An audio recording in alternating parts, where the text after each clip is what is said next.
Weekend മീഡിയയിലേക്ക് ഏവർക്കും സ്വാഗതം. ഏറ്റവും സുപ്രധാനമായ വിദ്യാഭ്യാസ വാർത്തകളും വിശേഷങ്ങളും അറിയാൻ ഈ ചാനൽ സബ്സ്ക്രൈബ് ചെയ്യുക. അതോടൊപ്പം തന്നെ നിങ്ങളുടെ കൂട്ടുകാർക്ക് ഈ വിവരങ്ങൾ പരമാവധി ഷെയർ ചെയ്ത് കൊടുക്കാനും ശ്രമിക്കുക. അപ്പോൾ എന്തായാലും വിദ്യാഭ്യാസ മേഖലയിൽ നിന്ന് പുറത്തുവരുന്ന ഏറ്റവും പ്രധാനപ്പെട്ട വാർത്ത ഒരു അവധി അറിയിപ്പുമായി ബന്ധപ്പെട്ട വാർത്തയാണ്. നാളെ വിദ്യാഭ്യാസ സ്ഥാപനങ്ങൾക്ക് അവധി പ്രഖ്യാപിച്ചിരിക്കുന്നു എന്നുള്ള ഏറ്റവും പ്രധാനപ്പെട്ട വാർത്തയാണ് പുറത്തുവരുന്നത്. അത് കേരളത്തിലെമ്പാടുമില്ല, ഒരു ജില്ലയിൽ മാത്രമാണ് നാളെ സ്കൂളുകൾക്ക് അവധി പ്രഖ്യാപിച്ചിരിക്കുന്നത്.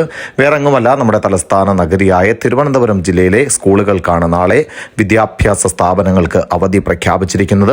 നമുക്കറിയാം, തിരുവനന്തപുരം ജില്ലയിൽ കൗമാരമേള നടക്കുകയാണ്. നമ്മളുടെ കലാമത്സരങ്ങളൊക്കെ അരങ്ങ് തകർത്തു വാരുന്ന കേരള സ്കൂൾ കലോത്സവം തിരുവനന്തപുരം ജില്ലയിൽ കഴിഞ്ഞ 4 ദിവസമായി നടക്കുകയാണ്. അതിൻ്റെ സമാപന ദിവസമാണ് നാളെ.